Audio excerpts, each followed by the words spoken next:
नमस्कार दोस्तों, विजय with news channel में आपका स्वागत है।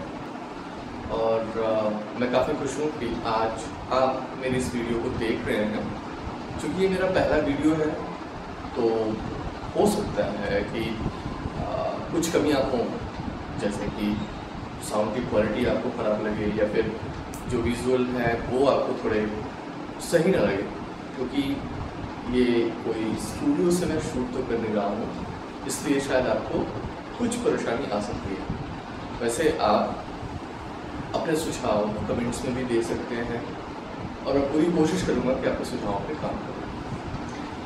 आज इस वीडियो के माध्यम से मैं आप लोगों को डिजिटल मार्केटिंग के बारे में जानकारी देना चाहता हूँ। मैं जानता हूँ आप में से बहुत सारे लोग पहले ही डिजिटल मीडिया के बारे में, डिजिटल मार्केटिंग के बारे में जानते होंगे, क्योंकि वो आईटी फील्ड से हैं, कहीं ना कहीं काम करते हैं, मोबाइल फ़ोन्स यूज़ करते हैं, तो उनको तो जानकारी होगी। लेकिन मेरा मकसद सिर्फ उन्हीं लोगों तक सीमित होना नहीं है। मैं चाहता हूं कि मैं अपने इस वीडियो के माध्यम से उन लोगों तक भी ये जानकारी पहुंचा सकूं जो कि अभी डिजिटल मीडिया या फिर डिजिटल मार्केटिंग के बारे में बिल्कुल भी नहीं जानते, या फिर वो जानने की इच्छा तो रखते हैं लेकिन किसी अच्छे सोर्स का ना होने की वजह से वो इसके बारे में आगे जान नहीं पाते, या फिर अगर वो कोशिश करते हैं तो वो अपनी कोशिश एक समय के बाद छोड़ देते हैं, क्योंकि उन्हें लगता है कि शायद कोई ऐसा है नहीं जो उनको आसानी से कुछ समय में डिजिटल मार्केटिंग के बारे में जानकारी दे सके। खैर, आगे बात करते हैं डिजिटल मार्केटिंग के बारे में।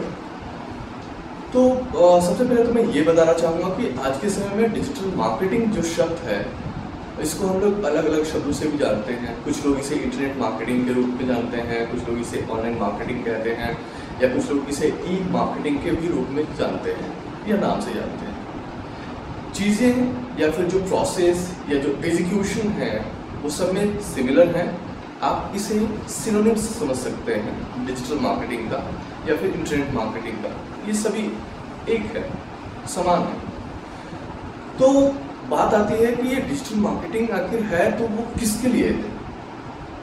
डिजिटल मार्केटिंग उन सभी लोगों के लिए है जो आज के समय में कहीं ना कहीं किसी न किसी कंपनी में एम्प्लॉयड है, काम करते हैं, और स्पेशली जो आईटी सेक्टर में काम करते हैं। क्यों? इसके अलावा और भी जिन लोगों का खुद का व्यवसाय है, बिजनेस है, या जो स्टार्टअप्स हैं, जो एंटरप्रेन्योर्स हैं, या फिर जो छोटी कंपनियां हैं, उनके जो मालिक हैं, उनको डिजिटल मार्केटिंग के बारे में जानकारी होनी चाहिए। क्यों होनी चाहिए, ये एक सवाल है। आपने एक चीज नोट किया होगा कि जैसे जैसे हमारा मीन्स ऑफ कम्युनिकेशन बदलता गया, वैसे वैसे कंपनीज ने हम तक पहुंचने का जो जरिया था वो भी बदलना शुरू कर दिया। शुरुआत के दौर में अगर आप देखें तो जब हमारे पास टीवी या फिर कोई और साधन नहीं था, तो हम लोग रेडियो से किसी चीज़ के बारे में जाना करते थे, चाहे वो समाचार हो, चाहे वो संगीत हो। तो जब कंपनीज ने ये देखा कि बहुत सारे लोग रेडियो सुनते हैं, बहुत सारे लोग संगीत सुनते हैं, तो अगर उसी दौरान हम उन्हें अपने प्रोडक्ट्स के बारे में जानकारी देंगे तो शायद हमारा मैसेज उन तक क्लियर पहुंचेगा, हमारे प्रोडक्ट्स के नाम, हमारे सर्विसेज के बारे में वो जान पाएंगे। तो उन्होंने रेडियो के जरिए एडवर्टाइजिंग शुरू किया। जब टीवी आया तो हमने टीवी के द्वारा एडवर्टाइजिंग देखना शुरू किया। उसमें अलग अलग कंपनीज अपने अपने प्रोडक्ट्स की यहाँ पे एडवर्टाइजिंग करती हैं। जब न्यूज़पेपर आए, न्यूज़पेपर में भी बहुत सारे इश्तिहार देखे होंगे हमने, आज भी आते हैं, टीवी पे भी आते हैं, रेडियो पे भी आते हैं, अखबारों में भी आते हैं। तो जब या फिर जैसे जैसे हमारा मीन्स ऑफ कम्युनिकेशन बदलेगा या फिर जानकारी प्राप्त करने का जरिया बदलेगा, कंपनीज उसी तरीके से अपने आप को बदलेंगी। मैं आपको जानकारी देना चाहूँगा कि आज के समय में पूरे भारत में अगर स्मार्टफोन यूजर्स की बात करें तो वो लगभग 30 करोड़ है। इतनी बड़ी बात है। तकरीबन 125 करोड़ आबादी में 30 करोड़ लोग स्मार्टफोन यूज कर रहे हैं। और उसमें भी एक खास बात ये है कि वो 30 करोड़ यूजर्स ऑलमोस्ट 2.5 से 3 घंटा ऑनलाइन रहते हैं अपने स्मार्टफोन में। वो मोबाइल एप्लीकेशंस पे जाते हैं, वो इंटरनेट ब्राउज करते हैं, वेबसाइट्स पे जाते हैं, फेसबुक पे जाते हैं, ट्विटर पे जाते हैं, लिंक्डइन पे जाते हैं और अपने रोजाना के समय में से कम 2 से 3 घंटा ऑन एन एवरेज अपने स्मार्टफोन पे खर्च करते हैं। अब अगर कंपनीज को इन 30 करोड़ लोगों तक पहुंचना होगा तो वो कैसे पहुंचेंगे? हो सकता है इस 30 करोड़ में से कुछ लोग ऐसे होंगे जो अखबार नहीं पढ़ते, शायद हमारे में से ही बहुत सारे लोग ऐसे होंगे जो आजकल अखबार नहीं पढ़ते, हम में से बहुत लोग ऐसे होंगे जो टीवी पे न्यूज़ नहीं देखना चाहते क्योंकि ऑलरेडी उनके स्मार्टफोन्स पे न्यूज़ आते रहते हैं। यही वजह है कि आज कंपनीज डिजिटली लोगों तक पहुंचना चाहती हैं और उसका तरीका है डिजिटल मार्केटिंग। चाहे आप किसी भी प्रोडक्ट्स के बारे में देखें, कंपनीज 360 एडवर्टाइजिंग का प्लान करती हैं ताकि अगर आप ऑफलाइन भी हो यानी अगर आप रास्ते में हो या फिर घर से बाहर हो तो भी आप उनके प्रोडक्ट्स के बारे में जानें, चाहे वो अखबार देख के, होर्डिंग्स देख के। अगर आप मेट्रो में हो, रेल में हो या फिर हवाई जहाज में हो, आप देखेंगे मैगजीन्स के ज़रिए, पोस्टर्स के ज़रिए, फ्लायर्स के ज़रिए। जब अपने स्मार्टफोन पे होते हैं आप या फिर अपने मोबाइल पे, तो भी आप उनको अलग अलग माध्यम से, चाहे वो वेबसाइट पे आप उनके एडवर्टीजमेंट देखते हैं या फिर यूट्यूब देखते समय उनके एडवर्टाइजिंग देखते हैं, इस तरीके से कंपनीज हम तक पहुंचती हैं।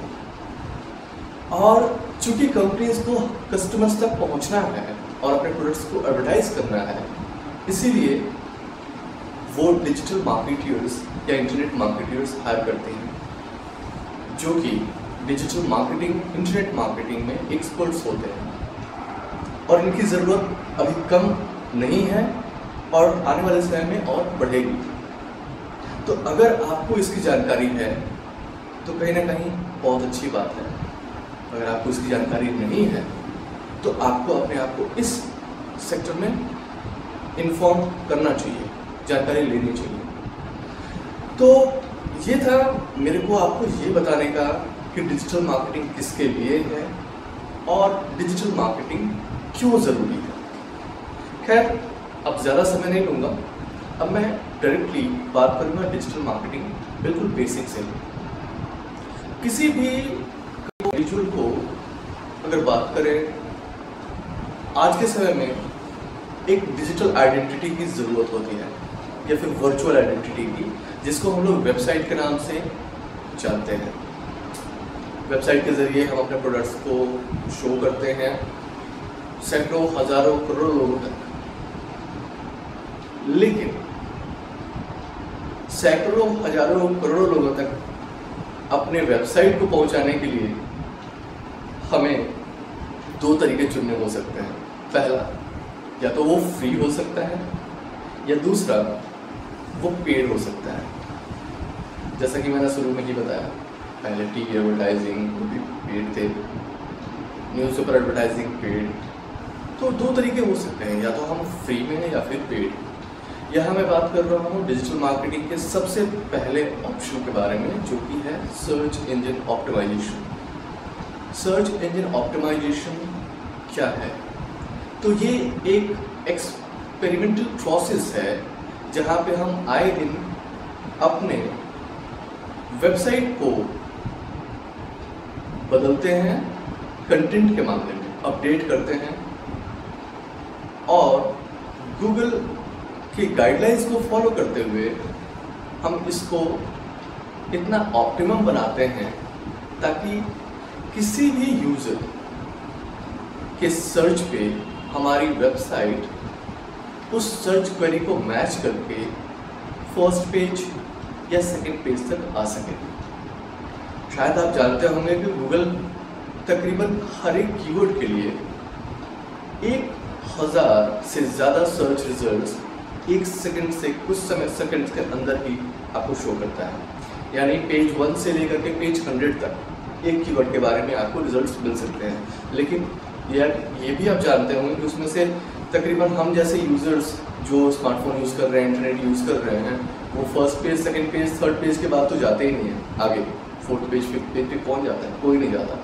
इसलिए हमें फर्स्ट पेज पे रहना ज़रूरी होता है। सर्च इंजन ऑप्टिमाइजेशन एक ऐसा फ्री ऑप्शन है जिसके माध्यम से हम अपनी वेबसाइट को फर्स्ट पेज तक ला सकते हैं अगर हम गूगल की गाइडलाइंस को फॉलो करें तो, और अगर हमारी वेबसाइट गूगल गाइडलाइंस को अध्ययन करती हो तो। खैर, अब बात करते हैं कि हमें प्लान कैसे करना चाहिए। प्लान करने के लिए सबसे पहला जो स्टेप है वो है डोमेन नेम। हम अपने बिजनेस के लिए एक डोमेन नेम चूज करते हैं, या फिर अगर हम कोई भी एक वर्चुअल आइडेंटिटी बनाना चाहते हैं इन टर्म्स ऑफ वेबसाइट्स, तो हम एक नाम चूज करते हैं।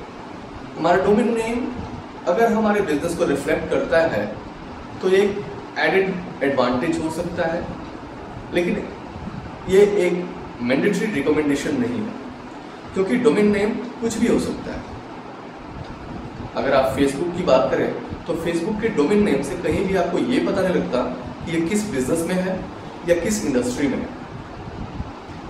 ठीक वैसे ही डोमेन नेम कोई ज़रूरत नहीं कि हम किसी पर्टिकुलर बिजनेस को टारगेट कर करके रखें, बल्कि डोमेन नेम आप अपने हिसाब से अपने पसंद का रख सकते हैं, लेकिन कोशिश ये करनी चाहिए कि डोमेन नेम कम कैरेक्टर्स का हो,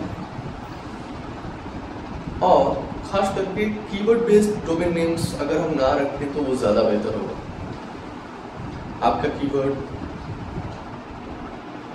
आपका डोमेन नेम ज़्यादा कैरेक्टर्स का नहीं होना चाहिए।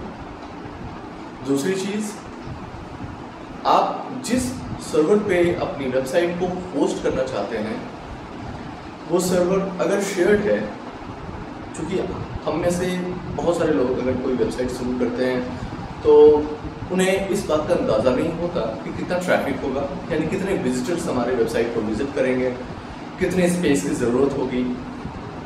तो यही वजह है कि उनको रिकमेंड किया जाता है कि वो शेयर्ड होस्टिंग के साथ जाएं। तो शेयर्ड होस्टिंग में भी हमें इस बात का ध्यान रखना चाहिए कि अगर हम किसी सर्वर से वो शेयर्ड होस्टिंग ले रहे हैं तो वो सर्वर का डाउन टाइम या फिर अप टाइम कैसा है, 99% बैकअप है या नहीं है। क्योंकि अगर हमारे सर्वर्स सही से रिस्पॉन्ड नहीं करेंगे तो वो हमारे लिए सही नहीं होगा, वो हमारी रैंकिंग को डैमेज कर सकते हैं।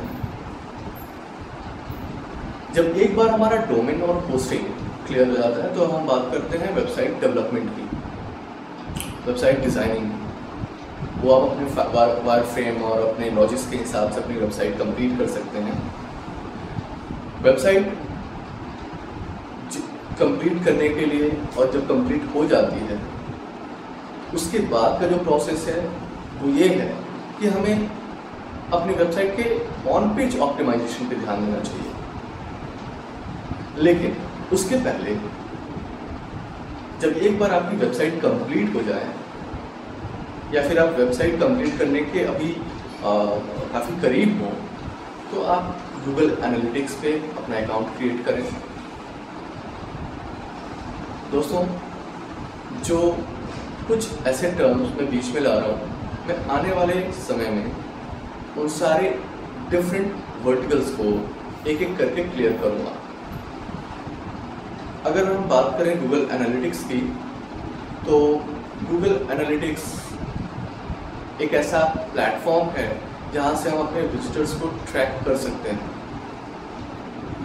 कि हमारी वेबसाइट पे कौन क्या कर रहा है। तो हमें सबसे पहले तो गूगल एनालिटिक्स के जो ट्रैकिंग कोड्स होते हैं वो अपने डेवलपर्स को बोल के अपनी वेबसाइट पे फिक्स करा लेना चाहिए।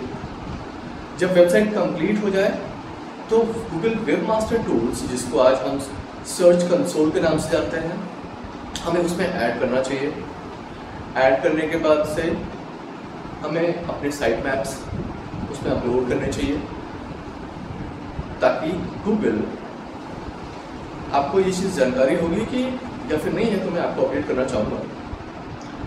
गूगल का जो सर्च इंडेक्स है उसके लिए गूगल बॉट्स हैं। गूगल बॉट्स ऑटोमेटेड सॉफ्टवेयर्स हैं जो पूरे वर्ल्ड में जितनी वेबसाइट्स या तो पहले से अवेलेबल हैं या न्यूली क्रिएटेड हैं उसके इंफॉर्मेशन को क्रॉल करती है, यानी तलाशती है। क्रॉल करने के बाद से वो सारी इंफॉर्मेशन गूगल इंडेक्स करता है एक रिपोजिटरी में, और जब कभी गूगल सर्च पे कोई यूज़र कोई सर्च क्वेरी टाइप करता है और एंटर करता है तो वही बॉट्स सबसे पहले उस कीवर्ड को इंडेक्स में मैच करते हैं कि ये किस वेबसाइट के किस पेज से मैच कर रहा है। फिर बेस्ड ऑन डिफरेंट एल्गोरिदम्स और सर्च रैंकिंग्स चुनिंदा वेबसाइट्स पेज पे लाके शो किया जाता है। इसीलिए कहीं चूंकि अब हमारी वेबसाइट नहीं है तो गूगल हमारी वेबसाइट को क्रॉल तो करेगा ही, लेकिन कहीं ऐसा ना हो कि हमारा कोई पेज, कोई ऐसा इंफॉर्मेशन, कोई ऐसा लिंक, कोई ऐसी पेज मतलब क्रॉल होने से रह जाए। इसलिए हमें साइट मैप का यूज़ करना चाहिए, साइट मैप अपलोड करना चाहिए। साइट मैप अपलोड करने से हमारे वेबसाइट के हर एक पेज गूगल प्रॉपर्ली इंडेक्स कर देता है। यहाँ तक कि आप अगर कोई ऐसी जानकारी है, कोई ऐसा पेज है जो आप गूगल को शो नहीं करना चाहते, आप उसको रोबोट्स फाइल से रोक सकते हैं। आप किसी फोल्डर को अगर आप सर्च रिजल्ट्स में नहीं शो करना चाहते तो आप गूगल बॉट्स को अलाउ कर सकते हैं, डिसअलाउ कर सकते हैं। उसके लिए आपको वेबमास्टर टूल्स में लॉगिन करके और robots.txt फाइल को एडिट या मॉडिफाई करना होगा। फिर आपको वो कोड जो है अपने रूट में, अपने फोल्डर में अपलोड करना होगा जो कि आपके सर्वर पे है। robot.txt फाइल अपलोड करने का फ़ायदा ये है कि आप जिस पेज को आप नहीं शो करना चाहते सर्च में, वो उस पेज को आप शो नहीं करते, मतलब गूगल उसे शो नहीं करता, उसको वो निगलेक्ट करता है, अवॉइड करता है। गूगल वेबमास्टर यानी सर्च कंसोल से हमारे को बहुत सारे फ़ायदे हैं। उसमें हम ये देख पाते हैं कि हमारे कौन से सर्च क्वेरी पे हमारी क्या पोजीशन थी, क्योंकि गूगल बहुत पहले से ही कीवर्ड्स इन्फॉर्म करना बंद कर चुकी है। कहने का मतलब कि अगर मैं गूगल में लॉगिन हूँ और मैं पर्टिकुलर कोई सर्च क्वेरी डाल के कुछ सर्च कर रहा हूँ तो उस वेबसाइट के एडमिन को ये जानकारी नहीं होगी कि मैंने कौन से कीवर्ड सर्च किए और उसकी पेज पे आए, क्योंकि उसके एनालिटिक्स में वहाँ नॉट सेट करके वो इन्फॉर्मेशन दिखाएगा। लेकिन वही चीज़ अगर वो वेबमास्टर में जा कर के देखना चाहे कि पिछले एक महीने में, एक हफ्ते में किस किस कीवर्ड से मेरे वेबसाइट पे कितने सर्च क्वेरी, मतलब किस किस क्वेरी से मेरी वेबसाइट पे विजिट्स या फिर मेरी क्या पोजीशनिंग रही है, वो वेबमास्टर टूल्स पे देख सकता है। उसके अलावा हेल्थ क्या है वेबसाइट की, कितने पेजेस क्रॉल हुए हैं, कितने 404 एरर्स हैं। बाय द वे 404 एरर का मतलब अगर आप कभी किसी वेबसाइट पे विजिट करते हैं और अगर कोई ऐसा लिंक जिस पे आपने क्लिक किया और वो पेज प्रॉपर्ली ओपन नहीं हुआ और एरर 404 का मैसेज आया, तो ये एरर 404 यानी वो पेज उस वेबसाइट में अवेलेबल नहीं है, या फिर वो तो मॉडिफाई हो गया है, किसी रीनेम कर दिया गया है किसी दूसरे नाम से, या फिर वो मिसप्लेस हो गया है किसी दूसरे फोल्डर में, या फिर हो सकता है इनवॉलंटरीली वो डिलीट हो चुका है, इसलिए एरर 404 आता है। लेकिन मैं आपको सुझाव दूंगा कि अगर आपके वेबसाइट में या फिर अभी आपने रिसेंटली कहीं अपनी वेबसाइट को एक होस्ट से दूसरे होस्ट पे या फिर सेम होस्ट में अगर आपने उस फोल्डर्स को चेंज किया है तो आप एक कस्टम 404 का एक पेज क्रिएट करें, ताकि जब कभी भी एरर 404 की प्रॉब्लम आए तो ऑटोमेटिकली वो एरर 404 का पेज हमारे कस्टम 404 पेज पे रिडायरेक्ट हो जाए। हमारी वेबसाइट पे 404 पेज का आना बिल्कुल सही नहीं है, क्योंकि ये बताता है कि हम वेबमास्टर्स या फिर एडमिन अपनी वेबसाइट को लेकर के उतने इंटरेस्टेड नहीं हैं या फिर अपडेटेड नहीं हैं। हमें कस्टम 404 पेज लाना जरूरी है। आगे बात करते हैं गूगल वेबमास्टर टूल्स यानी कि सर्च कंसोल।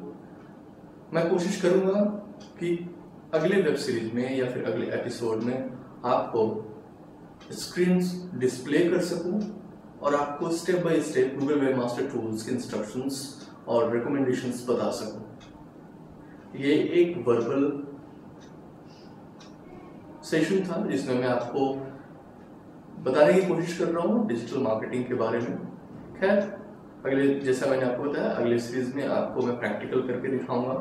इससे क्या है कि थ्योरेटिकल और प्रैक्टिकल हम दोनों साथ साथ समझ पाएंगे और कर पाएंगे। इसके अलावा मैं आपको ये बताना बहुत ज़रूरी समझता हूँ कि अगर आप डिजिटल मीडिया में या डिजिटल मार्केटिंग में अपना करियर देख रहे हैं तो आपको इंग्लिश की जानकारी या इंग्लिश जानना बहुत ज़रूरी है, क्योंकि कहीं ना कहीं यह आपको आपके आने वाले एग्जीक्यूशनल प्लान में हेल्प करेगा। इंग्लिश आपको काफ़ी मदद करेगा।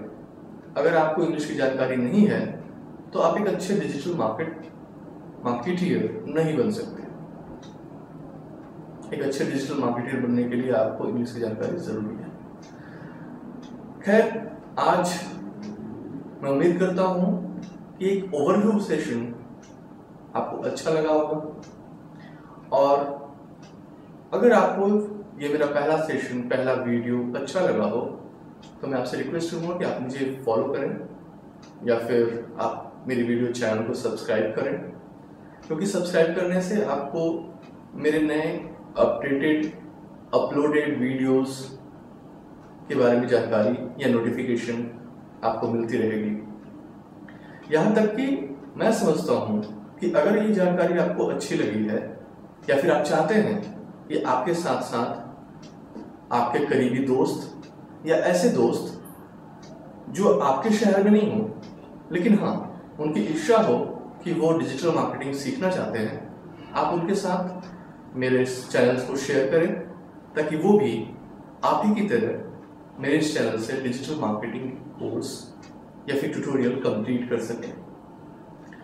मैं आपको इस चैनल के जरिए डिजिटल मार्केटिंग, जिसका मैंने सबसे पहला पार्ट आपको बताया फ्री, और वो भी सर्च इंजन ऑप्टिमाइजेशन टेक्निक का बिल्कुल बेसिक, इसके अलावा जो बाकी के स्ट्रीम्स हैं डिजिटल मार्केटिंग में, जैसे search engine marketing, social media marketing, affiliate marketing, referral marketing, email marketing, मैं आपको इन सब की जानकारियां स्टेप बाय स्टेप देता रहूंगा, और वो भी अपने डिफरेंट वेब सीरीज के जरिए। तो आज के लिए इतना ही। उम्मीद करता हूँ आपको मेरा वीडियो पसंद आया होगा और आप ज़रूर इसे सब्सक्राइब करेंगे और अपने दोस्तों तक ये मैसेज जरूर पहुँचाएंगे। मेरे इस चैनल को देखने के लिए और अपना समय मेरे साथ बिताने के लिए धन्यवाद। अगर आपके कोई सवाल हो तो आप कमेंट में लिखें। मैं कोशिश करूँगा कि अपने अगले वीडियो में सबसे पहले आपके सवालों के जवाब दूँ और फिर सेशन को शुरू करूँ। धन्यवाद।